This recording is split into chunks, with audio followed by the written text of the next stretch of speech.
In this video, we're covering 10 unique interactions and Valorant mechanics you probably have never heard about. So let's dive right in.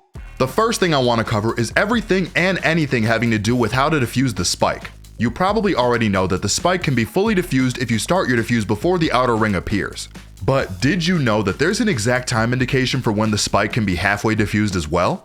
That's right, if you jump on the defuse before or slightly after the small white circle disappears from around the spike, you can stick the defuse with just a fraction of time to spare.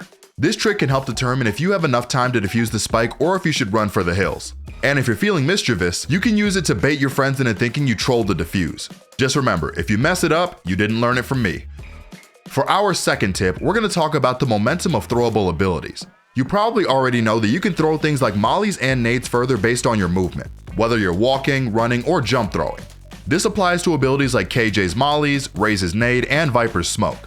And let's be real, have you seen Viper jump throw her smokes? No wonder Tom Brady retired. But did you know that Omen's flash is also affected by the player's movement? If you did a standing throw, the flash travels at a normal speed. But if you're running, it travels almost twice as fast, perfect for when you need to flash for your team. And if you're walking backward during the throw, the flash moves much slower, which is awesome if you're trying to throw a flash for yourself to peek off of. But wait, there's more. The same concept applies to Harbor's entire ultimate, allowing you to have it flow forward or creep slowly onto the bomb site. It's like having your very own slow motion button for your abilities. For our third tip, we're going to focus on the speed queen herself, Neon. She's all about movement and turning your Valorant fights into Apex style engagements. Whether or not her crazy movement is good for the game is up to Riot to iron out. But one thing's for sure, taking advantage of Neon's mobility is what separates the casual players from the pros. So how do you make the most of Neon's movement? Well, for starters, everyone knows about her slide that recharges after she gets 2 kills. But did you know that she can not only slide forwards and side to side, but also backwards if you time your keys perfectly? You start by pressing E and running forward, jumping, and then pressing S plus your slide key at the same time. And that's just the beginning. With some practice, you can chain her slides together with her E and ultimate to keep your momentum and keep your enemies guessing, since after you ult, your slide resets no matter what.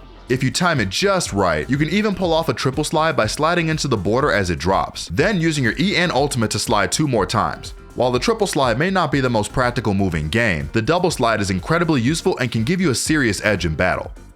Now, before we move on with the rest of these tips, like how to only take 130 damage from a Vandal headshot, I just quickly want to let you know that if you want to improve at Valorant and start ranking up this act, our ProGuides website can help you out with that. For just $8 a month, you can get access to exclusive courses made by pros, bootcamps that'll help you take your Valorant skills to the next level in the shortest amount of time, and even a discount on our Immortal and Radiant level coaches. Check it out today if you're serious about ranking up. Our fourth tip takes aim to help Chamber and Skye players dodge some nerfs that their agents were handed in the past. Starting with Skye, her flashes were nerfed a while back to be less effective when used close range. This was so that Skye would be less able to flash and play for herself and would instead be more valuable flashing for her team. But what if I told you there's a way to go around this nerf entirely? Granted, it takes a bit of finesse to pull this off regardless, it's an awesome tip to know if you're a Skye main. The only thing keeping Skye's flash from being as strong as it was is the time it takes to travel in the air. So my tip for you is to fly her flash either in a 360 around you before flashing or fly it into a wall before whipping it around the corner to achieve maximum eye-scorching flash. And for our boy Chamber, the rate of fire from his ultimate was nerfed. But did you know if you can manage to get an AWP and his ultimate, you can double pump the snipers? If you shoot the AWP first, then swap to the ultimate, you can get 2 shots off in quick time. Now, when is someone able to get an AWP and your ultimate in the same round and you want to use both? I have no clue. But if it does happen, now you know that you can throw some serious lead down range. For tip number 5, Jett has seen some of the most interesting mechanics when it comes to her dash and knives, most of which have been changed or patched out to keep her from being too OP. Trying to pretend like Jett isn't OP is crazy to begin with, but that conversation is for a different video. Now, I wanted to talk about this super interesting interaction you get when you're playing Jett and dash plus throw your smoke at the same time. If you time this correctly, your smoke is thrown in the middle of your dash, so you don't need to go through the animation where she points it in the direction of the smoke. Some insane Jett players could use this tip to confuse enemies about where you're moving and where your smoke is coming from directionally. I love mechanics like these in the game where agents can cancel, pull the gun out faster, or equip utility more efficiently. But Riot has a track record of removing these interactions, so even this could be patched after this video's release, but only time will tell. Next, we have the top dog Sentinel herself on this list with an interesting tip you may be able to use in your games. Fall damage in Valorant isn't seen all too often and rarely ever ends your round, but the noise you make when you fall also gives away your position and lets the enemy know when you're most vulnerable. This is where KJ's trusty little turret can come in handy. If you spam place KJ's turret mid-fall, you can use it to glide off mid-air and not only dodge fall damage, but silence the sound of you dropping at the same time. Now, is this the most practical strategy to use when you're trying to scale down vertically? Maybe, maybe not. You guys let me know how it goes in the comments. Regardless, you may be able to pull off some once-in-a-lifetime clips, which would be amazing to see, right? Our 7th tip is for those of you who enjoy being a bit of a rat on those eco rounds. If you're a true shorty enjoyer, you probably have already noticed that having that weapon everywhere isn't the best idea. Hiding in garage, yes, absolutely. But retaking A, maybe not so much. Even though the shorty works well, being stuck on it isn't great. So here's what you do instead. When you want to play the shorty, you buy one and drop it on the floor. After that, you rebuy a classic and you wait until the round starts. Once it does, you pick up the shorty and play in the most disgusting corner you can find. Nothing unusual here, but now when you need to retake, you'll still have a classic on the floor to pick up. Be careful though, this trick does not work the other way around. If you drop a classic and play with the shorty, it gets cleared from the floor. And that's because it's free. But since the shorty costs credits, it won't get removed from the ground. And you can have 2 pistols instead of just 1.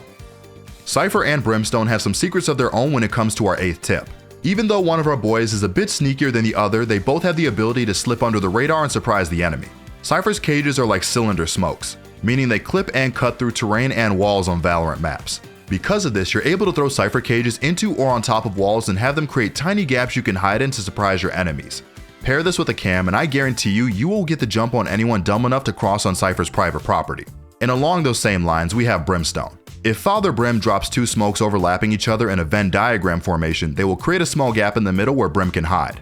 Enemies walking in and around the smokes will have no clue an agent is there unless they walk into the middle with you. Now, do I recommend using 2 of your 3 smokes to set up this crazy play? Maybe not every round, but this could net you a free 3 to 4K one round if you play your cards right. Tip number 9 is all about our 2 agents who specialize in walling off open areas for their team. Viper and Harbor have walls that are generated from projectiles they throw. The vertical angle at which you set the wall greatly affects the outcome of the wall, since it's generated from a projectile. For Viper, the higher you aim the wall when you throw it, the slower it comes down. You can use this to your advantage to set up delayed sight takes or buy time on a rotation if you're trying to fake out your opponents. Harbor's wall works similarly, but the higher you aim it, the shorter the wall becomes since the projectile comes out mid-air. Neon's walls work in a similar way, but have fewer use cases for throwing them higher than necessary. Just be careful not to aim the wall too high, or else it will disappear for the round.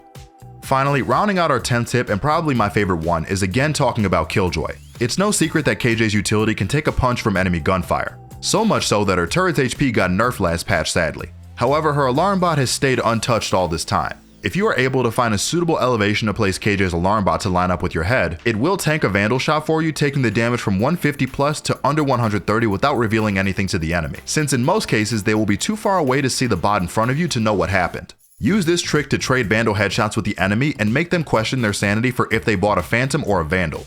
We hope you enjoyed these tips and tricks listed in the video. If you learned something new you hadn't known before or had other tips you want to share, please leave a like or comment telling us. Thank you so much for watching, and we will see you all in the next one.